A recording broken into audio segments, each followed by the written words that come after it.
For most of us, the glory days of the railways tend to mean one thing: the distant age of steam. The record-breaking express trains, the silver service, the glamour, the romance. We can get misty-eyed when we think of steam, but those nostalgic puffs of smoke have clouded out some less romantic realities. Very, very grimy. Looked as if they were going to break down any second, and sometimes did. You used to sit on the seats and you'd sink into the seats. As you get older, you think, well, maybe that wasn't quite so comfortable. If you put your head out of the window, you would get a piece of grit in your eye, which would come out of the top of the chimney of the locomotive and would come whizzing down the side of the train. Keep your eye still. There it is. Yet there was another golden age, one less well known. When the nationalised British Railways replaced steam with modern engines, a new railway was born. It perked things up for passengers. It not only provided more comfortable, faster travel, but it also said something about the railways. It said, this is a modern way to travel. It made groundbreaking technological advances. We were doing things on a daily basis that had never been done before anywhere in the world. And British Rail became a world leader.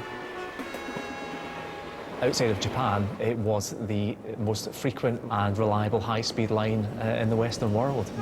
Shortly after nationalisation, a film unit had been established to capture the optimism of the nation's railway. With the departure of steam, its filmmakers came into their own, promoting the new age of the train. They made films which were seen by a wide public and enjoyed by a wide public and were of a high quality and were respected and well regarded in the film world. These films document how British Rail left Victorian engineering behind to give us our first generation of high-speed trains. They even show us how to drive one. I'm experiencing wheel slip. I'm correcting it. I'm back to normal running. Everything's okay. The modern railway had a lot to be optimistic about. The glory days of steam were over, and the golden age of British Rail had just begun.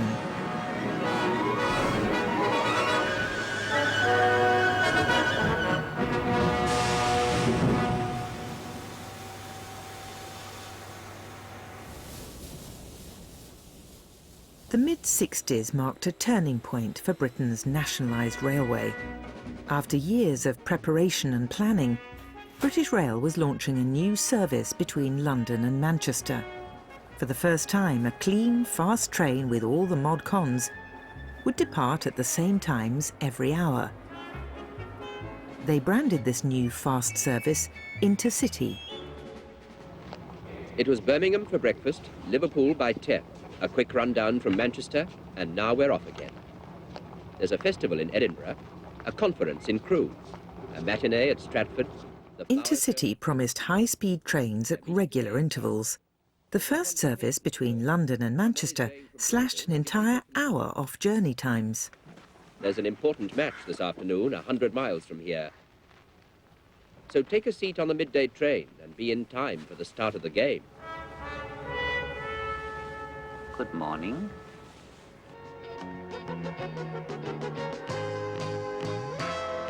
The hub for all these innovations was the modern, sleek new Euston Station, which was completed in 1968.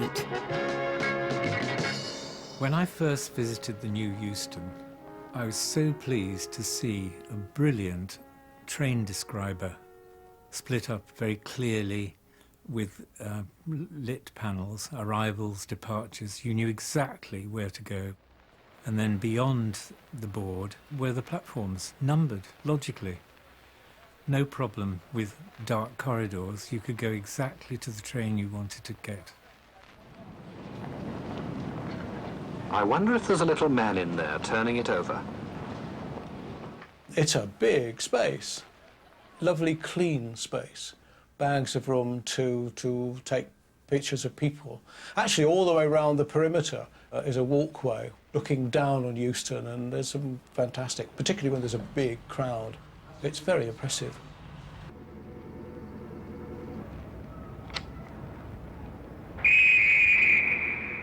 The intercity service would be key to British Rail's future success. The newly electrified West Coast Main Line would symbolise how railways of the future would operate.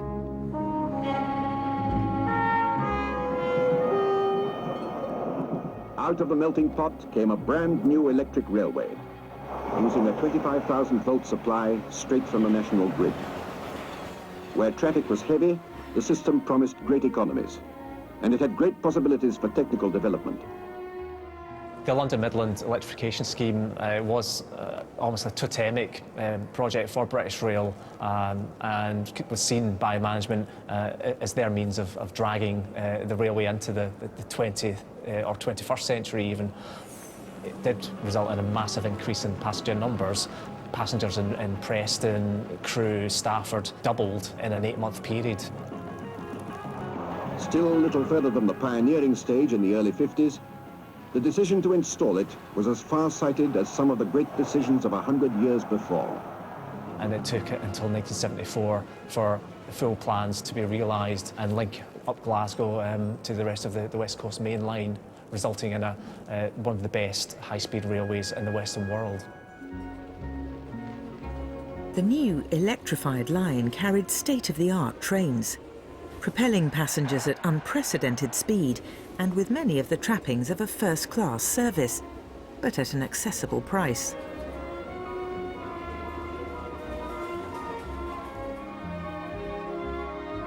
It did 100 miles an hour. I remember flashing past the M1 at Watford Gap with all the other traffic slowly moving along. Cars really couldn't do much more than 70 miles an hour in those days.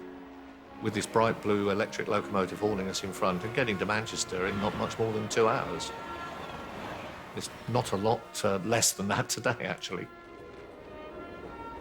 The new, fast, streamlined intercity services were a far cry from the worn-out system Britain had inherited after the Second World War.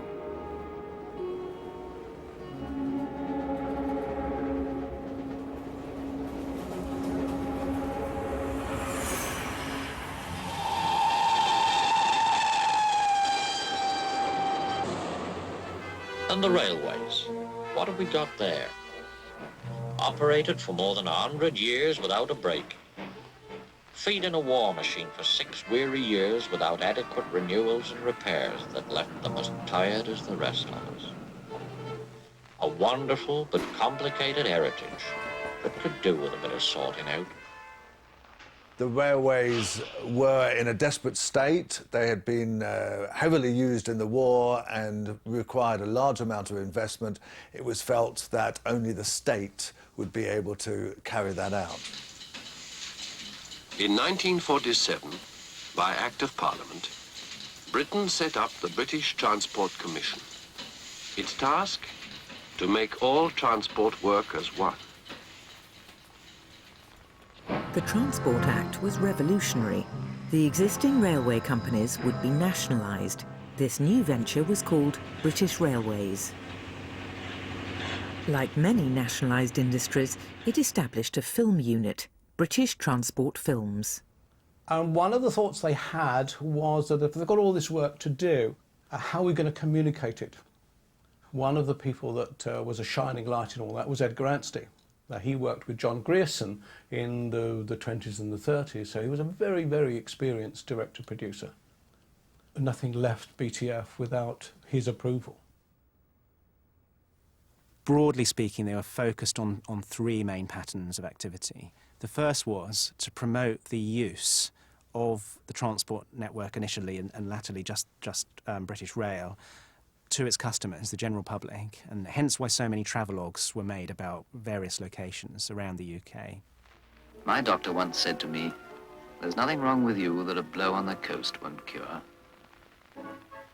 And I was never quite certain whether he meant the great open spaces of Blackpool Sands where a man can be close to nature, or the challenge to adventure of the great trackless wastes of Southport.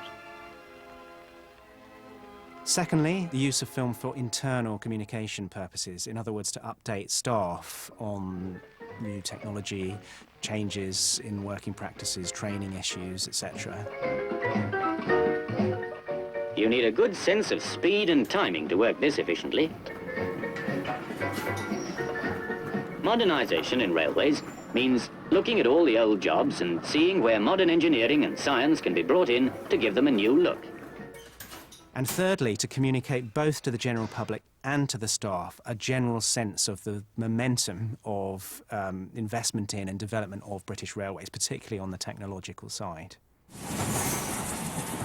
British Transport Film's initial task was to explain to the public how a disparate and disconnected railway could be integrated into a unified transport network. The film was simply called Transport. It explained that prior to the war, Britain's railways were operated by 4 major companies: the Southern, London and North Eastern, Great Western and London Midland and Scottish Railways. And big and powerful, the railways had moved on into other fields. Docks, steamships, hotels. British Rail inherited an awful lot. There were hotels, there were ships that ran across to Ireland and across to France. They inherited several 100,000 horses, for example, so it was a huge enterprise. Schemes are made for people, not people for schemes. We like things that way round, and that way takes time. The film has a very sober series of points to put forward to the public, and it's made in a classical, almost a wartime documentary film style, but it also got a sort of softer edge to it as well, particularly in the use of various voiceovers, which were often quite quirky. You wouldn't think that little boards like this could upset all that, would you? And thereby hangs another part of the tale. And that sort of slight edge of eccentricity is often to be found later in British transport films. The films were made to a very high technical standard. Some even achieved a cinema release, although many more were likely to be seen at the village hall rather than the picture house. Stemming right back to the 1930s, British documentary always made great use of what we call the non-theatrical market. This was where women's institutes, engineering clubs, user groups had their own screenings as part of regular meetings. And we had a fleet of vans with projectors and projectionists. Any organisation could write to us. I mean, if they wanted a film show, if they didn't have their own projector, we would supply one. When I was at school, they had access to the British Transport Library, I suppose. I mean, there was everything from the railways, changing points, there was one on the motorway on the M1 and stuff like that, so it was quite varied for those films. Produced to promote the railway, it's not surprising these films tended to have a rose-tinted view of train travel. What they show us now is that in the 1950s, British Railways were still somewhat stuck in the past. As the rest of Europe electrified their main lines, we were still investing in steam locomotion.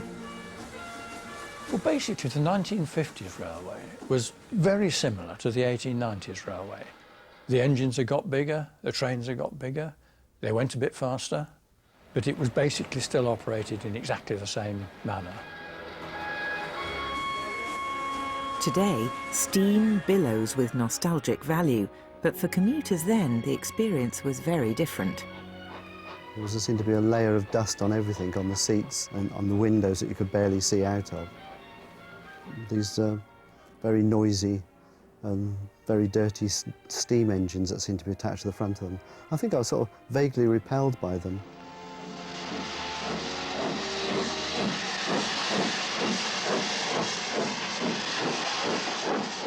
You used to sit on the seats and you'd sink into the seats. They were very bouncy seats, which as children, that was great for us. But as you get older, you think, well, maybe that wasn't quite so comfortable. You know, you could hang out the window, which you're not allowed to do anymore. If you put your head out of the window, the chances were that you would get a piece of grit in your eye, which had come out of the top of the chimney of the locomotive and had come whizzing down the side of the train. And those bits of grit were very difficult to get out. Some stations even had nurses on hand to help. 4 minutes now. Been out on the platforms looking at trains, have you? All right. And just keep your eye still. There it is. All right now? Right, thanks, sister. But it wasn't just the dirt and the noise that caused irritation to passengers. It was unwise to sit in the carriage next to the engine, because if you were going on a long trip, the locomotive didn't want to stop at a water tower to get water, so a device had been invented known as a water trough. Now, if the driver had instructed the fireman to drop the scoop underneath the tender, as the train went along, the water rushed into the scoop, up into a dome on the tender, but as soon as the tender was full, all the water came spurting out and in through the open windows of the carriages if anybody had been foolish enough to leave them open. In 1955, engineers were commissioned to design a new generation of locomotives, with engines powered by diesel and electric. The age of steam was coming to an end. One of the first of the new diesel trains would be for first-class passengers only. A luxury service designed to bring glamour back to the tracks. It was called the Blue Pullman. The Blue Pullmans were very striking because they were a totally different shape from anything that had gone before. It was so modern, with newly designed cutlery, glass, porcelain. It was very luxurious. The driver was told to wear a white coat and a white hat, rather like a Wall's ice cream man. The Blue Pullman was aimed at business travellers. Revenue from premium ticket prices would go to fund improvements elsewhere in the rail system.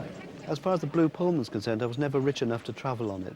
I used to overtake my bus as I was coming home from school at most nights, so I tend to see it quite a lot, actually, the Blue Pullman. I got the impression, looking through the windows, that everybody was dining on tablecloths, all looking very comfortable. It looked extremely swished. People let out a whoop in the train when it was discovered that we were doing between 85 and 90 miles an hour.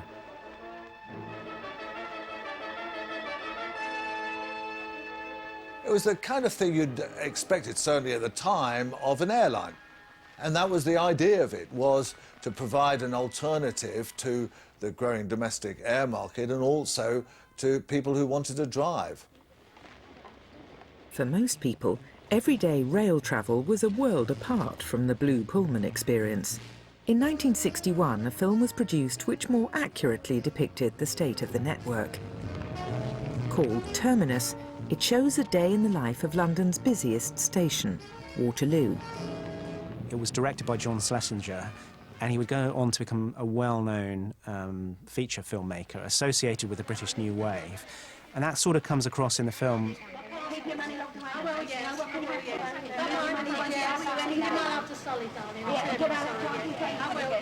Terminus was a high watermark for British transport films. It won a lot of awards from people who had never really particularly admired British transport films before, because British transport films, although very well regarded, they were certainly never particularly fashionable.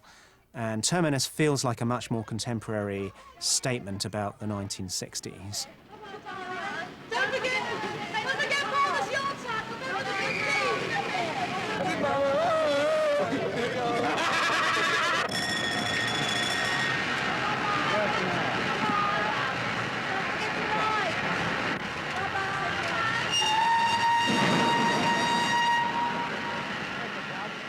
Terminus was unique, not only because it captured the day-to-day running of a big London station, but also the changing face of British society. There are various little shots of a train of immigrants arriving. This was when the first wave of immigration started coming in the late 50s, and showing all these people coming in, all dressed up smart to look smart for this new country, and oh dear, they probably got disillusioned fairly quickly.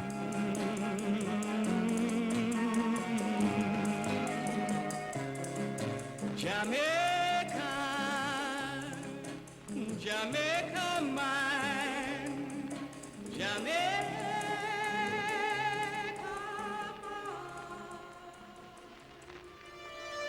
For many, rail travel was not a pleasant experience.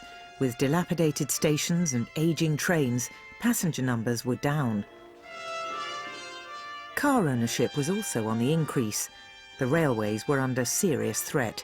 Drastic change was needed, and fast. The man brought in to do the job was former ICI director, Dr. Richard Beeching. In Reshaping British Railways, Beeching addressed the nation with his landmark report into the industry. When Dr. Beeching was going to present his report, we did a film version of it. And I was with him and the rest of the crew in the Railways Board boardroom. Well, what about all this modernisation? Can't we have the branch lines as well? Can't you attract enough traffic to them to make them pay? But unfortunately, we can't, because the traffic is not there and so many people have motor cars. The good doctor, Dr. Beeching, had said to the railwaymen, he said, find out what you do best and concentrate on that, which effectively meant commuter traffic, long-distance express passenger services, and heavy full-load freight trains that don't try and do everything, which the railway had been trying to do before. Fundamental to Beeching's plan was the introduction of fast, regular routes between the major cities. He described these services as intercity, and the name stuck. So, on the passenger side, the proposal is to go for development and improvement in the intercity services. It is believed that they will come to be recognized as easily the best form of transport to be used between our great centers of population and business. So then the director said, that's it, we're done, we're finished. And he says, oh well, back to hostilities, and walked off. I think he knew what was going to happen. The result was a reduction in the railway network by about a third, the closure of over 2,000 stations, and the loss of tens of thousands of jobs. All this brought instant notoriety to Beeching. Seen as the axeman of the rail system, he became a target for satirists. Oh, Mr. Porter, what shall I do? They've taken away your station, though your uniform is new. I'll have to get to London the best way I can see. Whoa, Mr. Porter, what a tired chap. I'll be... But nothing could stop the ongoing modernisation of the railway network. Despite even Beeching's opposition, the electrification of the West Coast Main Line continued. What does this electrification scheme really mean to Britain? Obviously, it's going to be a showpiece. Not only, I hope, of the railways, but also a showpiece of what we mean when we talk about the modernisation of Britain. This is modernisation.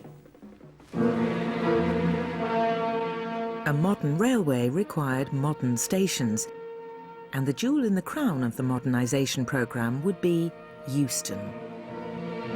The average visitor turning up at Euston Station would have been presented with a pretty amazing sight. Passing through the Doric Arch, you'd proceed into the Great Hall, which was something akin to having the Parthenon as the booking hall for your railway station. Problem being, it wasn't fit for purpose to facilitate a modern high-speed rail service. It was difficult to know where a train was coming into or where it was leaving from, because it was a series of passageways that were poorly lit, and the signage could have been better. The Doric Arch at Euston had a fairly dramatic fall from grace, was demolished, and much of the stonework actually ended up in a canal in East London. The poor state of Euston Station wasn't the railway's only problem. The network was made up of several regions, each with its own colour schemes and branding. It was confusing for passengers and caused difficulties when it came to marketing British Railways. Various experimental liveries, some of them bizarre, and some which were nicknamed Plum and Spilt Milk. You typically have a 9 or 10 coach train. It would be a variety of colours, some red and cream, some maybe brown and cream, because at one stage the railways were allowed to go back to their pre-nationalisation colours, and the Western region had done that with some alacrity. To remain competitive, British Railways needed to ditch its make, do and mend image and present a modern, easy-to-understand identity. It hired the Design Research Unit, famed for their work on the Festival of Britain, to coordinate a new corporate look. This was really British Rail's attempt to present a unified face to the travelling public, and something that would allow itself to be marketed much in the same way as you would soap flakes or fizzy drinks. So this was one of the largest, if not the largest, corporate branding exercises that had been seen in Britain. They produced a manual which covered everything, from the style of a letterhead to the uniforms of the staff. The unit uniform did create a bit of a stir and was widely slated in the press as being too German. They also designed its brand logo, the double arrow. British Rail was in the forefront of modern design. Its little logo that goes like this, and very difficult to reproduce from your head, actually. It's so clever. That was a remarkably successful way of saying, this is the railway, come onto it. Alongside the work of the Design Research Unit, new signage was commissioned from Margaret Calvert, known for Britain's now iconic road signs. In a sense, they were starting from scratch, and they really believed in let this be the best for Britain and in modernism. Margaret's design for the road system produced the transport alphabet. The rail system would require a different approach. I felt that transport was designed specifically to be read at speed, whereas I felt you could be using a more compact typeface in a pedestrian situation. She came up with a more pared-down font. We needed it to look low-key so that it stood out from the commercial signs, which were far more flamboyant. And so we wanted that difference because we felt people would then believe in it. So it's quite ordinary. And I quite like the word ordinary because people think nobody designed it because it's ordinary. In 1965, British Railways unveiled its new identity. Its signs, its uniform and its logo were all on show. It also shortened its name from British Railways to British Rail. 3 years later, in 1968, the new Euston Station was opened.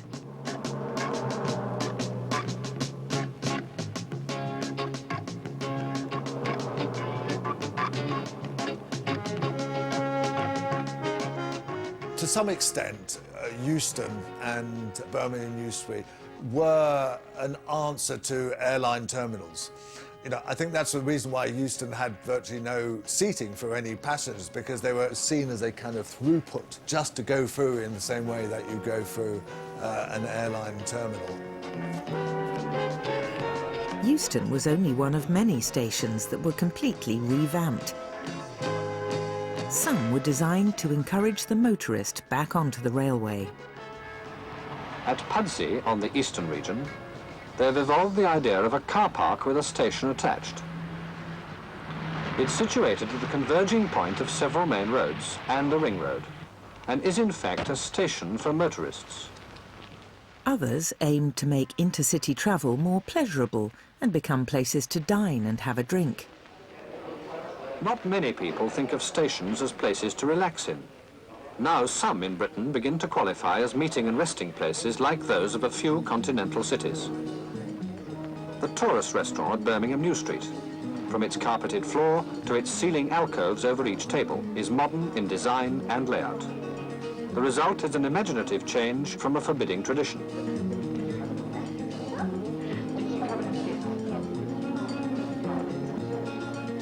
The tables have been arranged alongside a series of passageways. from which the waitresses serve and along which they may be summoned by a coloured light system. A change from cricked necks and tortured faces.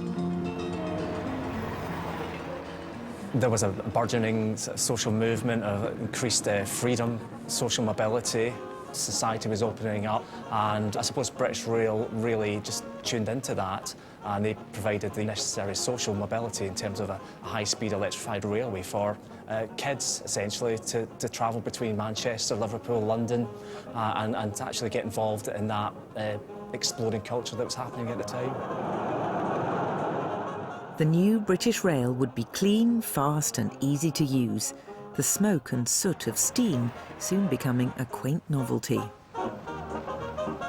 In 1968, Evening Star, the last steam locomotive built by British Railways, made its final journey. 2 years later, British Transport Films, with a little help from rail enthusiast and poet John Betjeman, were on hand to wave steam off. Why are we all so excited by steam? A boy's young passion, an old man's dream. Steam, steam, beautiful steam.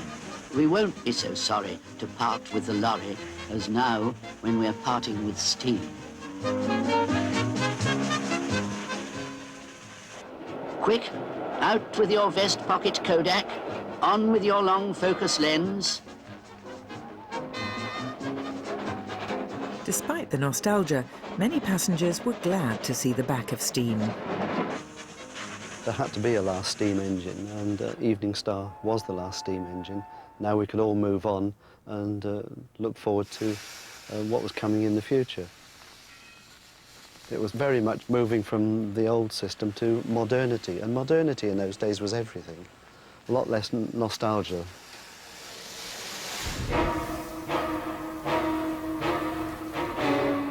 The end of steam was dramatically captured in British Transport Films' Plum Loco,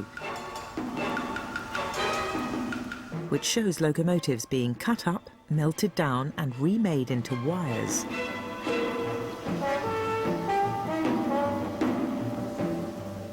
Luckily, Evening Star escaped this fate and now resides in the National Railway Museum at York.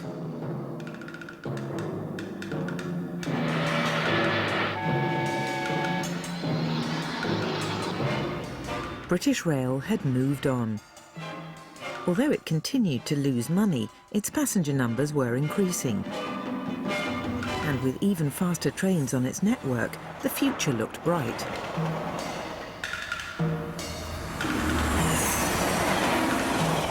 From the late 60s through into the 70s, British Rail can certainly claim to have created some of the best railways in Europe. When the West Coast Main Line was fully electrified to Glasgow, outside of Japan, it was the most frequent and reliable high-speed line in the Western world. In reality, if the railways were going to compete with road and air travel, not only did they need to be much faster, they also needed to be at the forefront of technology.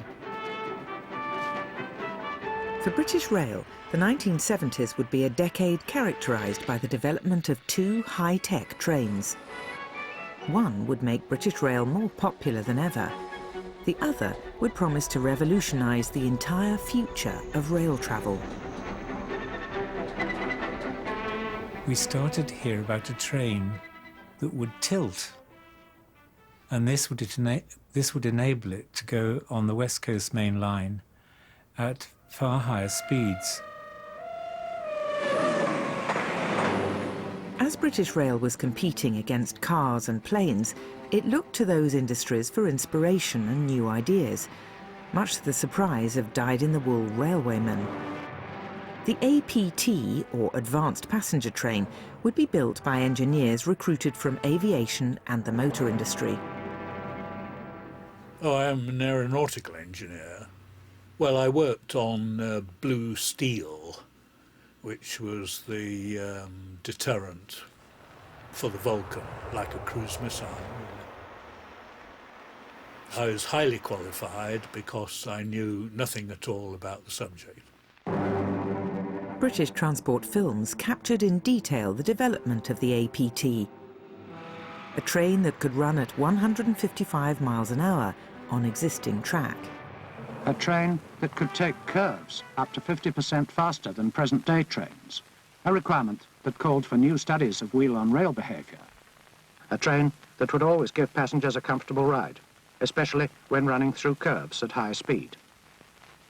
All design requirements for an advanced passenger train. So could one go faster on existing track? And the answer was, if you tilted the coach, then you could get the passenger to feel as if he was more or less on straight track, just like a motorcyclist banking round a curve, really. APT pulled British Rail's rail technology out of the 1960s and pushed it into the 1980s in one fell swoop. Mathematics, In order to build the APT, British Rail set up a new experimental facility in Derby.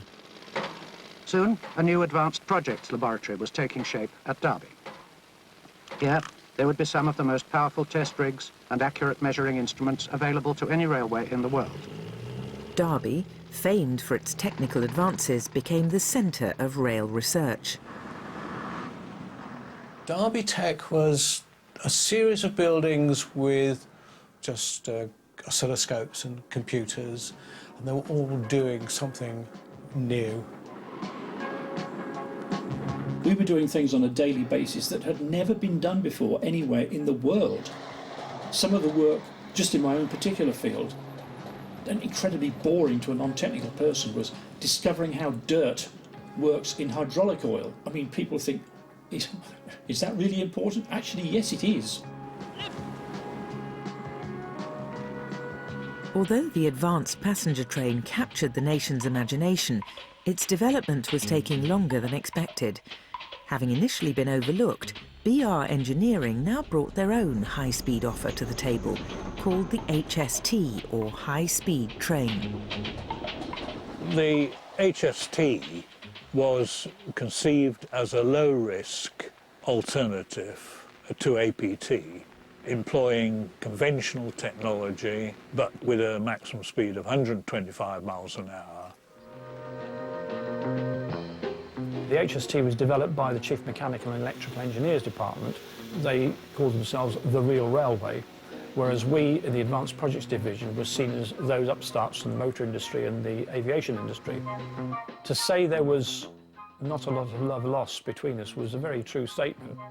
If they wanted some information from us, we were pretty loath to give it, and vice versa. 1972 saw the launch of the experimental APT and the prototype HST trains. This represented a high watermark for British Rail. The HST quickly broke the record for the fastest diesel train in the world. In the earlier days, the train had actually run at 143 miles an hour. The high-speed train and advanced passenger train were part of an age of great British engineering. Britain was at the cutting edge, and it was building the future. The poster boy of this dynamism was a supersonic jet, Concorde. The advanced passenger train for many people was the Concorde of the railways. If you were into motor cars, you aspired to a Jaguar E-Type. If you were into aircraft, you aspired to Concorde. If you were into railways, it was the advanced passenger train. On one occasion, one of the production Concordes was doing its flight trials from RAF Fairford, which wasn't very far away. And early one morning, one of the prototypes took off, turned round and flew over the top of us. I wish I'd taken a photograph of that because it was so symptomatic of what British technology was doing at the time. Not everyone was happy with the two prototype trains. Soon after they were launched, both projects hit the buffers.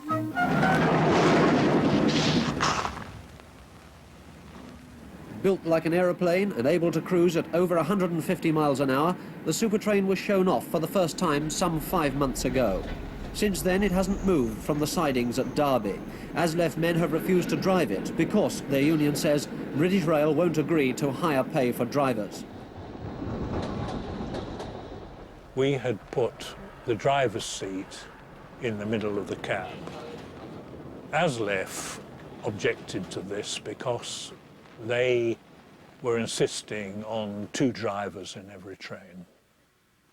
So they blacked the train. The HST also had a single driver seat, and it too was boycotted. It was more than just seats that were causing problems. During the mid-70s, spiralling inflation led to a period of nationwide industrial unrest that affected many industries. The railways were no exception, and services suffered. The drivers' union was trying to get better terms for its men, and they saw the high-speed train and advanced passenger trains as suitable weapons to use in their argument. So, no, we're not going to take them in passenger service. British Rail's reputation was badly damaged. Public confidence in the railways was reaching an all-time low. This is bad, though, isn't it? Just bad. I'll do their job any day. How long are you going to wait for your train? Oh, as soon as we can get one. It wasn't just strikes that were denting British Rail's image. Modernisation of the system wasn't as widespread as the management had once hoped. Depending on where you lived in Britain, dictated how you viewed the nation's railways. If you were in the big cities, you tended to be able to take advantage of a new high-speed railway. However, if you're living in one of the further flung parts of the country where investment hadn't really caught up, you could be forgiven for thinking the railways were still selling you short. People didn't know what was wanted from the railway or what they wanted from the railway. Successive governments didn't seem to know what they wanted. BR did not have a good reputation. The expression lame duck was frequently used for that and a lot of other nationalised industries. In 1976, British Rail appointed a new chairman, Peter Parker. He was considered popular with railwaymen and the unions. He also had a head for public relations. You know, industrial democracy's got a lot to do with the standards in the lavatory as well as appearances in the boardroom. Worth every penny! Parker needed to improve BR's tarnished image. He turned to another Peter, advertising guru Peter Marsh, for ideas for some BR PR. Marsh gave Parker a British Rail-style welcome. They were put into a waiting room, told to wait. The room was dirty, ashtrays hadn't been emptied. And in the end, Peter Marsh came in and told them he was very sorry about this and the state of the waiting room. But I just wanted to remind you of the conditions that many of your passengers have to travel in every day. The waiting rooms were one thing, but on the long list of passenger complaints, the most infamous was British Rail catering. Can you get onto them and say that those must go in, even if it's at the expense of 3, 4 and 5? Parker asked restaurateur Prue Leith to join the BR board to sort it out. Talked about curly sandwiches. British Rail sandwiches were never curly because they were not left out in the open. They were soggy. They were wrapped up in plastic wrap. Plastic wrap was still quite new. The first thing I really wanted to do, because I'm basically a cook, is I wanted to make a decent sandwich. And I remember everybody saying, but we sell more sandwiches than anybody else in the country. And I said, well, I'm not surprised. That's all you sell. You only sell one sandwich. It's Mother's Pride bread, Kraft cheese slices, and Anchor butter. And they said, well, those are the most popular bread, the most popular cheese, and the most popular butter. Of course, it's the best. And I said, look, let's try and make other sandwiches and see if the public like them. It took time, but with better quality ingredients and imaginative fillings, Prue Leith gave British Rail sandwiches that would no longer be synonymous with poor service. But I always resented the sandwich story because people always, the press particularly, always talked of me as the woman who changed British Rail sandwiches. And I thought, damn it all, I'm on the board of this company. It's an enormous company. I do more than fix the sandwiches. But that was just hubris. I should be glad that they remembered the sandwiches. By 1975, industrial relations at BR were on a better footing. Work had continued on the development of the 2 new trains. Whilst the advanced passenger train was still undergoing rigorous testing, It was full steam ahead for the high-speed train.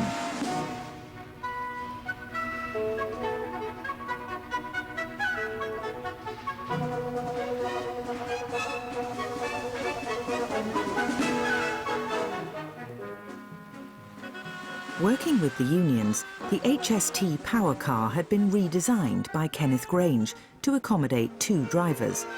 It was rebranded the Intercity 125, and the train became an advertiser's dream.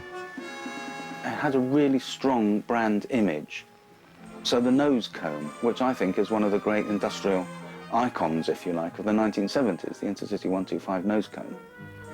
British Transport Films produced a film that followed the journey of the Intercity 125 from its prototype to passenger service. With a specially composed musical score, it was called Overture 125.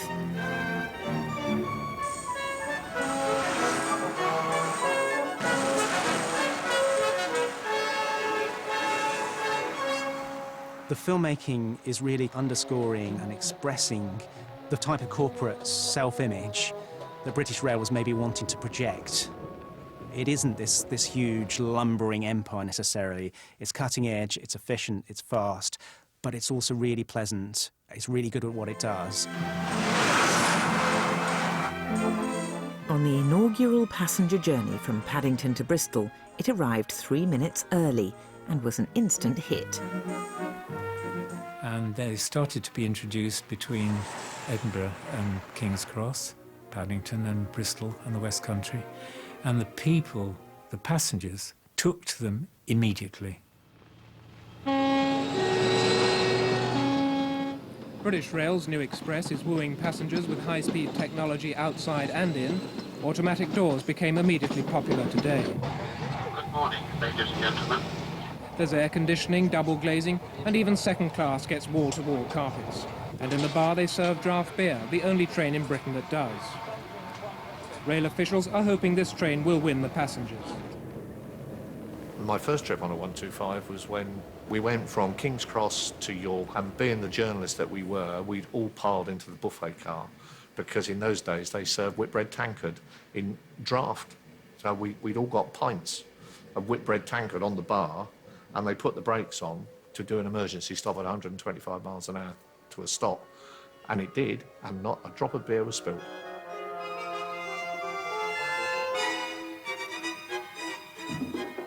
Well, the first time I got onto the Intercity 125, the HST, was at Peterborough. Being only about 7, this big beast, completely different to anything else that had been before, arrived in to the station, and obviously with the classic nose on the front, it was, ooh, this is new. It was like going first class for us, because you'd gone with the banging doors and the bouncy seats, and you had proper seats.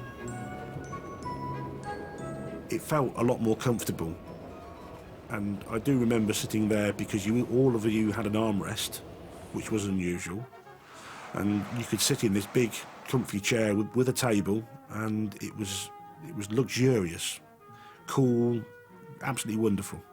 And I suppose in this, the brand new era of high-speed rail travel, it just had to come. The high-speed loop. The family story that we never let my cousin forget is because he was younger than us, and he'd come back running down the train shouting out to my mum, "Auntie Marion, I've done a poo at 125 miles an hour." And it was like, yeah, you didn't really want to shout that out.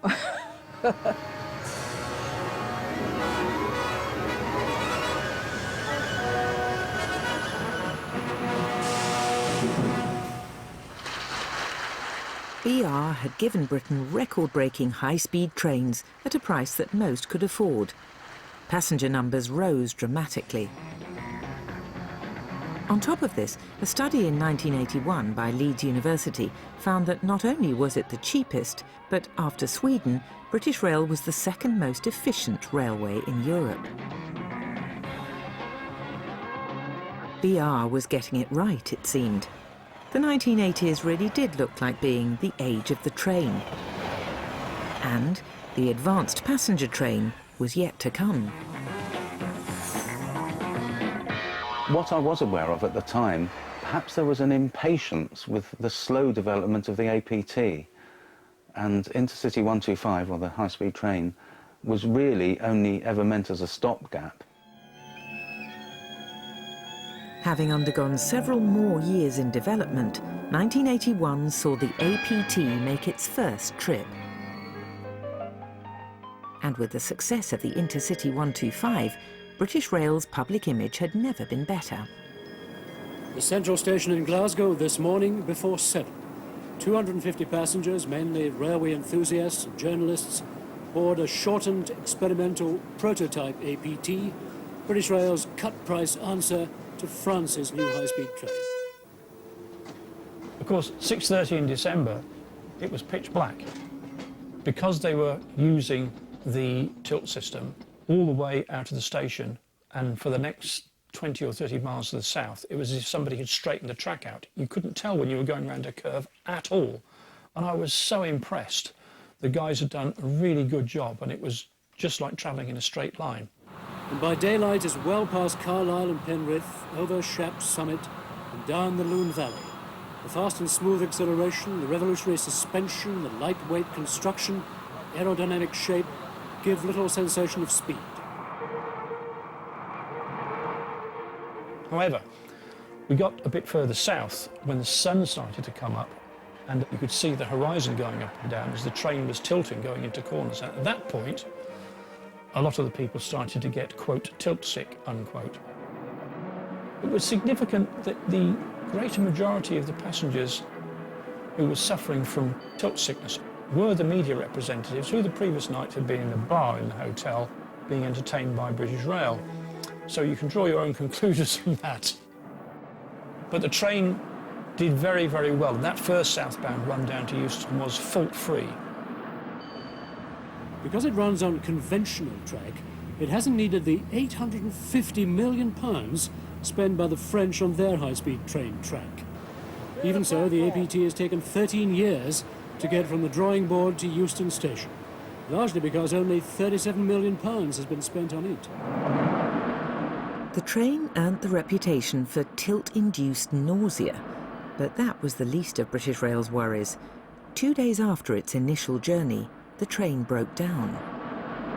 The first sitting for breakfast should have been served at 125 miles an hour, with the train's tilting system smoothing out the curves in the track south of Motherwell. In the event, not a drop of tea or fruit juice was spilt, because for 40 minutes the train didn't move. And 2 days after that, it failed to reach its destination once more. And we slid out of Glasgow on time at 7 o'clock. But after only 8 minutes, the lights flickered and dimmed, and APT coasted to a shameful halt. It was put into service too quickly. If it had been allowed to be developed by the engineers over a reasonable timescale, it would have been more reliable. It wasn't just the advanced passenger train that was in trouble. In 1982, British Transport Films was disbanded. There was no longer an appetite for this type of corporate film. These films, they are selling modernity, and they're telling a big story about investment and technology change and a progressive move forward. And yet the irony is that, you know, they themselves become a kind of obsolete part of the railway system, which then gets discarded in the early 1980s. One of its final films, Round Trip to Glasgow, was designed to hit back at the advanced passenger train's bad press. Smooth, it's quiet, and an altogether delightful experience. Everything that the developers and designers have told me the train should do, it does appear to do, and does it exceptionally well. I'll be in Euston a little over 4 hours after leaving Glasgow Central. And that's got to make this a train very much worth taking.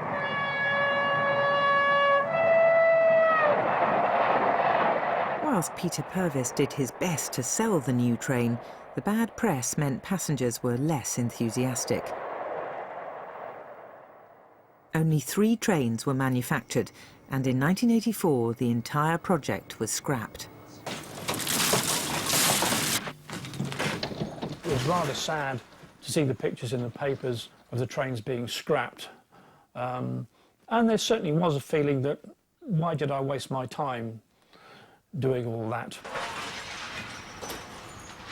Having said that, in later years, other trains throughout the world, to this day, are still using APTP tilt systems. So much of the equipment was totally new. And my view would be that there were too many new ideas in one train. The advanced passenger train never had a chance because it never got the support it really deserved particularly from the civil servants and the politicians. Maybe because none of them had any real long-term belief in the future of the railways. Unlike the Intercity 125, the advanced passenger train failed to grab the public imagination. By the 1990s, the political climate had also changed. There was a public conception of nationalised industries and other public bodies. These were inefficient organisations. That's how the public seemed to see them. Possibly that's because politicians wanted the public to see them in that way. In 1994, after 47 years of public ownership, British Rail was privatised. In many ways, the clock was being turned back. The network would once again be filled by a variety of individual rail companies, each with their own distinct branding and liveries. But this time, the new companies would inherit an efficient modern railway. BR was by far the most efficient railway in Europe. Its services weren't necessarily the best, but it cost the British taxpayer far, far less than the equivalents in other European countries. And BR has had no recognition of that. I think in the last 10 years of British Railways, they'd got everything right. And it was ripe for privatisation. And I think they should be given the credit for that. What did British Rail do? I think British Rail probably its biggest success was in preventing any more of the railway network being closed than many people wanted to achieve. Its greatest legacy can still be seen every day, travelling at speeds of 125 miles per hour. If someone had told me in 1975 that this train that you're working on will still be in frontline service in 40 years' time, I'd have said, pull the other one. But it is.